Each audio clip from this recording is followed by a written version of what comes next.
Hello friends, ഇന്ന് നമ്മൾ നോക്കുന്ന വീഡിയോ ചില സ്ഥലങ്ങളിൽ നമുക്ക് ഓപ്പൺ ആയിട്ട് വയറിങ് ചെയ്യേണ്ടി വരും. അതായത് കൺസീൽഡ് ചെയ്യാതെ ചില ഷോപ്പുകൾ, അതുപോലെ തന്നെ ബിൽഡിങ്ങുകൾ, അങ്ങനെ വരുന്ന ഏരിയകൾ, ഷോപ്പിംഗ് കോംപ്ലക്സുകൾ, അങ്ങനെയുള്ള സ്ഥലങ്ങളിൽ നമുക്ക് ഓപ്പൺ വയറിങ്ങാണ് ചിലപ്പോൾ ചെയ്യാൻ സാധിക്കുകയുള്ളൂ. അപ്പോൾ അങ്ങനെ വരുന്ന സ്ഥലങ്ങളിൽ നമുക്ക് വയ്ക്കുന്ന സ്വിച്ച് ബോർഡുകൾ, അതായത് പ്രൊജക്റ്റ് ചെയ്ത് വരുന്ന രീതിയിൽ വരുന്ന സ്വിച്ച് ബോർഡുകൾ, അതിൻ്റെ ഏതൊക്കെയാണ്, എത്ര മോഡുകളാണെന്ന് ഡീറ്റെയിൽ ആയിട്ടാണ് നമ്മൾ നോക്കാൻ പോകുന്നത്. ഇത് 12 മോഡുകളുടെ സർഫക്സ് ബോക്സ് ആണ് വരുന്നത്. ഇതിൻ്റെ പേര് സർഫക്സ് ബോക്സ് എന്നാണ് വരുന്നത്. നമുക്കിതിലാണ് നമ്മുടെ സ്വിച്ച് കാര്യങ്ങളെല്ലാം സെറ്റ് ചെയ്യുന്നത്. ഇതിൻ്റെ സെൻറ്ററിൽ നമുക്ക് ഓരോ സ്വിച്ചുകളും കാര്യങ്ങളും വരുന്നുണ്ട്. ഇതിൽ വരുന്നതെന്ന് വെച്ചാൽ ഒരു മോഡുകൾ എന്ന് ഉദ്ദേശിച്ചാൽ 12 മോഡുകൾ എന്ന് പറഞ്ഞെങ്കിലും ഒരു മോഡുകൾ എന്ന് ഉദ്ദേശിച്ചാൽ ഒരു സ്വിച്ചിനെയാണ് നമ്മൾ ഒരു മോഡുകൾ എന്ന് പറയുന്നത്. അപ്പോൾ ഒരു മോഡുകൾ എന്ന് പറയുമ്പോൾ അങ്ങനെ 12 സ്വിച്ച് നമുക്ക് കൊടുക്കാം. ഇത് നമ്മളൊരു 8 മോഡുകളുടെ ഒരു ബോക്സാണ് വന്നിരിക്കുന്നത്. ഞാൻ ജസ്റ്റ് മോഡുകൾ എന്താണെന്ന് മനസ്സിലാവാൻ വേണ്ടിയിട്ടാണ് പറയുന്നത്. ഓരോ സ്വിച്ചുകൾ നോക്കിക്കഴിഞ്ഞാൽ ഓരോ മോഡുകളാണ്. അപ്പോൾ 1, 2, 3, 4, 5, 6 സ്വിച്ചുകൾ വരുമ്പോൾ 6 മോഡുകളായി. പിന്നെ ഒരു പ്ലഗ് സോക്കറ്റ് വന്നിട്ട് അത് 2 സ്വിച്ചിൻ്റെ ഗ്യാപ്പ് കണ്ടോ. അപ്പോൾ അതുകൊണ്ട് 2 മോഡുകളായിട്ട് കണക്ക് കൂട്ടും. അപ്പോൾ അങ്ങനെ വരുമ്പോൾ 8 മോഡുകൾ ടോട്ടൽ വരുന്നത് 8 മോഡുകൾ എന്നാണ് പറയുന്നത്. അങ്ങനത്തെ 6 മോഡുകളുണ്ട്, 4 മോഡുകളുണ്ട്, 12 മോഡുകളുണ്ട്, അങ്ങനെ പല ടൈപ്പുകളാണ് വരുന്നത്. ഇനി നിങ്ങൾ നോക്കിയാൽ മനസ്സിലാക്കാൻ സാധിക്കും, ഇത് നമ്മൾ കൺസീൽഡ് ചെയ്ത് വെച്ചിരിക്കുന്നതാണ്. അതായത് ഭിത്തിയുടെ അകത്തേക്ക് കൺസീൽഡ് ചെയ്തിട്ടാണ് വെച്ചിരിക്കുന്നത്. അത് മെറ്റൽ ബോക്സോ അല്ലെങ്കിൽ സ്റ്റെയിൻലെസ് സ്റ്റീലിൻ്റെ ബോക്സുകളോ കൺസീൽഡ് ചെയ്തിട്ടാണ് വെക്കുന്നത്.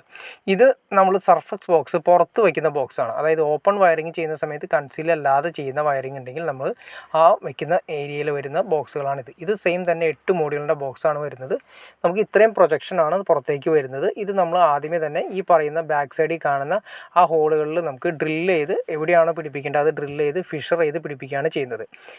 അത് ഫിഷർ ചെയ്ത് പിടിപ്പിച്ചതിന് ശേഷം അതിലേക്ക് നമ്മൾ വേണ്ട പൈപ്പുകളും സർക്യൂട്ടുകളും കാര്യങ്ങളും അതിലേക്ക് കൊണ്ടുവരികയാണ് ചെയ്യുന്നത്. നിങ്ങൾ നോക്കിയാൽ മനസ്സിലാക്കാൻ സാധിക്കും, 8 മോഡുകളുടെ ബോക്സ് തന്നെയാണ്. സെയിം തന്നെ 8 മോഡുകളുടെ ബോക്സാണ് നമ്മൾ കൊടുത്തിരിക്കുന്നത്. പിന്നെ നമ്മൾ ഗാർണറിൻ്റെ പ്രൊഡക്ട്സാണ് നമ്മളിപ്പോൾ ഈ കാണിക്കുന്നത്. അതായത് ഗാർണറിൻ്റെ പ്രൊഡക്ട്സാണ് ഹൈ ക്വാളിറ്റി മെറ്റീരിയൽ ഉപയോഗിച്ചിട്ട് ചെയ്യുന്ന ഗാർണറിൻ്റെ പ്രൊഡക്ട്സുകളാണ് നമ്മളിപ്പോൾ നോക്കുന്നത്. ഒരു കാര്യം കൂടി നിങ്ങൾക്ക് നോക്കിയാൽ മനസ്സിലാക്കാൻ സാധിക്കും, അതിൻ്റെ ബാക്ക് സൈഡ് കണ്ടോ, 1 ഇഞ്ച് പൈപ്പ്, 3/4 ഇഞ്ച് പൈപ്പ്, ഇതെല്ലാം കൊടുക്കുന്നതിന് നോക്കൗട്ടുകളും കൊടുത്തിട്ടുണ്ട്. ബാക്ക് സൈഡിലൂടെ നമ്മൾ പൈപ്പുകൾ കൊണ്ടുവരുന്നെങ്കിൽ അതിന് വേണ്ടിയിട്ടുള്ള നോക്കൗട്ടാണ് കൊടുത്തിരിക്കുന്നത്. 6 നോക്കൗട്ട് കൊടുത്തിട്ടുണ്ട്. ഇനി അത് കൂടാതെ നമ്മൾ മുകളിൽ നിന്നാണ് ഇറക്കുന്നതെങ്കിൽ എക്സ്ട്രാ നമ്മൾ കട്ടർ ഉപയോഗിച്ചിട്ട് കട്ട് ചെയ്യുകയോ അല്ലെങ്കിൽ ബ്ലേഡ് ഉപയോഗിച്ചിട്ട് കട്ട് ചെയ്യുകയോ ചെയ്തിട്ടുണ്ടെങ്കിൽ നമുക്ക് അതിലൂടെ പൈപ്പ് ഇറക്കാം. ഇനി അതല്ല കേസ് ആൻഡ് ഗ്യാപ്പ്, അതായത് ചാനൽ അടിച്ചിട്ടാണ് വയറിങ് ചെയ്യുന്നതെങ്കിൽ അതും നമുക്ക് ഇതിൻ്റെ അകത്തേക്ക് വളരെ സിമ്പിളായിട്ട് ആ ചാനലിന് വരുന്ന രീതിയിൽ നമ്മൾ കട്ട് ചെയ്ത് യൂസ് ചെയ്യണം. ഇനി നമ്മൾ ആ ബോക്സ് കണ്ടു. ഇനി ബോക്സിൻ്റെ ഫ്രണ്ടിൽ വരുന്ന പാനൽ ഒരു ഷീറ്റാണ്. ഈ ഷീറ്റിലാണ് നമ്മുടെ സ്വിച്ചുകൾ കാര്യങ്ങൾ കൊടുക്കേണ്ടത്. അതിന് സെപ്പറേറ്റ് 2 ഷീറ്റായിട്ടാണ് നമ്മൾ ഗാർണറിൻ്റെ ഈ പ്രൊഡക്ട്സ് നമുക്ക് വരുന്നത്. അതായത് അതിൻ്റെ ഒരു മോഡുകളിൽ നമ്മൾ നോക്കി അറിയാൻ പറ്റും. ഇതാണ് അതിൻ്റെ ഫിനിഷിംഗ് സ്റ്റേജ് വരുന്നത്. ഇതിൻ്റെ സെപ്പറേറ്റ് നമുക്ക് അതിൻ്റെ ഫ്രണ്ടിൽ നിന്നും ഒരു പോർഷൻ കൂടി നമുക്ക് മാറ്റിയെടുക്കാൻ സാധിക്കും. ആ ഷീറ്റ് നമ്മൾ സെപ്പറേറ്റ് ഒരു ടെസ്റ്റർ ഉപയോഗിച്ചിട്ട് ജസ്റ്റ് ഒന്ന് പൊക്കി കഴിഞ്ഞാൽ അത് ക്ലിക്ക് ചെയ്ത് പുറത്തേക്ക് അതിൻ്റെ ലോക്ക് വിടിയിച്ച് നമുക്ക് പുറത്തേക്ക് വരും. ഞാൻ ജസ്റ്റ് നിങ്ങളെ കാണിച്ചു തരാം. അതിൻ്റെ ലോക്ക് നിങ്ങൾക്ക് കാണാൻ സാധിക്കും. ഈ സൈഡ് ലോക്കുണ്ട്, അതുപോലെ തന്നെ ഈ സൈഡും ലോക്കുണ്ട്. അങ്ങനെ 2 സൈഡ് ലോക്കുണ്ട്. അതിൻ്റെ അകത്ത് സെപ്പറേറ്റ് ആണ്. അപ്പോൾ ഒരു ടെസ്റ്റർ ഉപയോഗിച്ചിട്ട് നമ്മൾ ആ ലോക്കിൽ ഒന്ന് ജസ്റ്റ് ഒന്ന് അമർത്തി കഴിഞ്ഞിട്ട് ജസ്റ്റ് ഒന്ന് പ്രസ് ചെയ്ത് കഴിഞ്ഞാൽ ആ ലോക്ക് വിടിക്കും. പ്ലാസ്റ്റിക്കിൻ്റെ ടൈപ്പ് ലോക്കാണ് വരുന്നത്. ഹൈ ക്വാളിറ്റി മെറ്റീരിയൽ തന്നെയാണ് ഗാർണർ ഉപയോഗിച്ച് ചെയ്തിരിക്കുന്നത്.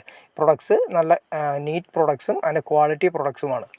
അതുകൂടാതെ തന്നെ ഇപ്പോൾ നമ്മൾ നോക്കി ഈ പീസ് നമ്മൾ മാറ്റി വയ്ക്കണം. അത് വേറെ ഒന്നുമല്ല, നമ്മുടെ പെയിൻറ്റിങ് കാര്യങ്ങളും എല്ലാ ഫിനിഷിങ്ങും കഴിഞ്ഞതിന് ശേഷം മാത്രമേ ആ ഷീറ്റ് ഇടുന്നതാണ് ഏറ്റവും നല്ലത്. അല്ലെങ്കിൽ അത് ഗ്ലേസിംഗ് ഒക്കെ പോയി ചീത്തയാവാനുള്ള ചാൻസസ് കൂടുതലാണ്. അപ്പോൾ അതുകൊണ്ട് ഏറ്റവും അവസാനം നമ്മൾ സെറ്റ് ചെയ്യണതാണ് ഏറ്റവും നല്ലത്. ഇനിയിപ്പോൾ നമ്മൾ ഈ കാണുന്നത് 8 മോഡുലിൻ്റെ ഷീറ്റ് കണ്ടോ. ഇത് നമ്മൾ ഈ പറയുന്ന 4 സ്ക്രൂളിന് വേണ്ട 4, 2, 6 വരുന്നുണ്ട്. മുകളിൽ 2, താഴെ 2, സൈഡുകളിൽ 2, 6 വരുന്നുണ്ട്. അതിനുള്ള സ്റ്റെയിൻലെസ് സ്റ്റീലിൻ്റെ സ്ക്രൂ നമുക്ക് ഇതിൻ്റെ കൂടെ കമ്പനി തരുന്നുണ്ട്. അത് എല്ലാം സെറ്റ് ചെയ്തതിന് ശേഷം അതിൻ്റെ മുകളിലേക്കാണ് ഈ പറയുന്ന രീതിയിൽ വരുന്നത്. സ്വിച്ച് കാര്യങ്ങൾ ഇടുന്നത് അകത്തെ പ്ലേറ്റിലാണ് നമ്മൾ സ്വിച്ച് കാര്യങ്ങളൊക്കെ ഉറപ്പിക്കുന്നത്. മോഡുലാർ ടൈപ്പാണ് വരുന്നത്. അത് ഇതിന് സൂട്ടാവുന്ന രീതിയിൽ ക്രാഫ്റ്റിയുടെയൊക്കെ ലോക്ക് കറക്റ്റാണ്, ക്രാഫ്റ്റിയുടെയൊക്കെ സ്കൂട്ടർ കറക്റ്റ് ആയിരിക്കും. അതുപോലെ തന്നെ ഹൈഫയുടെയും ലോക്ക് കറക്റ്റ് ആയിരിക്കും. ഗാർണർ എന്നൊരു കമ്പനിയുടെയാണ് നമ്മളിപ്പോൾ പരിചയപ്പെടുന്നത്. അതിൻ്റെ MRP കാര്യങ്ങളൊക്കെ നമുക്ക് അതിൻ്റെ അകത്ത് കൊടുത്തിട്ടുണ്ട്. അപ്പോൾ പല ടൈപ്പ് ബോക്സുകളും നമുക്ക് അവൈലബിൾ ആണ്. 2 മോഡുകളുണ്ട്, 1 മോഡുകളുണ്ട്. അതുപോലെ തന്നെ ഇതാണ് അതിൻ്റെ സ്റ്റെയിൻലെസ് സ്റ്റീലിൻ്റെ ഞാൻ പറഞ്ഞില്ലേ, അതായത് ഗാൽവനൈസ്ഡ് വരുന്ന സ്ക്രൂ ആണ് വരുന്നത്. അപ്പോൾ അതുകൊണ്ട് നമുക്ക് തുരുമ്പിടിക്കുന്നുള്ള പേടി കാര്യങ്ങളൊന്നും വേണ്ട. അത് 2 മോഡുകളുണ്ട്, 3 മോഡുകളുണ്ട്, 6, 8, 12 അങ്ങനെ പല മോഡ്യൂൾസിൻ്റെയും നമുക്ക് മാർക്കറ്റിൽ അവൈലബിൾ ആണ്. അപ്പോൾ ഡിസ്ക്രിപ്ഷനിൽ ഞാൻ ഡീറ്റെയിൽസ് ആയിട്ട് അതിൻ്റെ ഫോൺ നമ്പറും കാര്യങ്ങളും കൊടുത്തേക്കാം. നിങ്ങൾക്ക് ഡയറക്റ്റ് കോൺടാക്റ്റ് ചെയ്യാവുന്നതാണ്. അപ്പോൾ നിങ്ങൾക്ക് ഒരു മോഡ്യൂൾ എന്താണെന്നും ഒരു പ്ലഗിൻ്റെയും അതുപോലെ തന്നെ എത്ര മോഡ്യൂളാണെന്നും സ്വിച്ചുകൾക്ക് എത്ര മോഡ്യൂളാണെന്നും സർഫക്സ് ബോക്സ് എന്തൊക്കെയാണെന്നും സർഫക്സ് ബോക്സ് എങ്ങനെ ഉറപ്പിക്കണമെന്നും ഏതൊക്കെ പൈപ്പുകൾ അല്ലെങ്കിൽ നമ്മൾ ഇതിലേക്ക് എങ്ങനെ വയറിംഗ് കൊണ്ടുവരുന്ന പൈപ്പുകൾ എങ്ങനെയൊക്കെ ഇറക്കാമെന്ന് ഏകദേശം ഒരു ഐഡിയ കിട്ടിക്കാണെന്ന് ഞാൻ വിചാരിക്കുന്നു. ഇനി എന്തെങ്കിലും ഡൗട്ട്സോ കാര്യങ്ങളോ ഉണ്ടെങ്കിൽ തീർച്ചയായിട്ടും കമൻറ്റ് ചെയ്യാൻ മടിക്കരുത്, അതുപോലെ ഷെയർ ചെയ്യാനും മടിക്കരുത്, സബ്സ്ക്രൈബ് ചെയ്യാനും മടിക്കരുത്.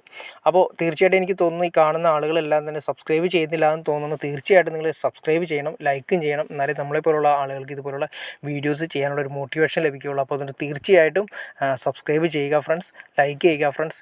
ഓക്കെ, അടുത്ത വീഡിയോയിൽ കാണുന്നവരെ ഓക്കെ ഫ്രണ്ട്സ്, ഓക്കെ.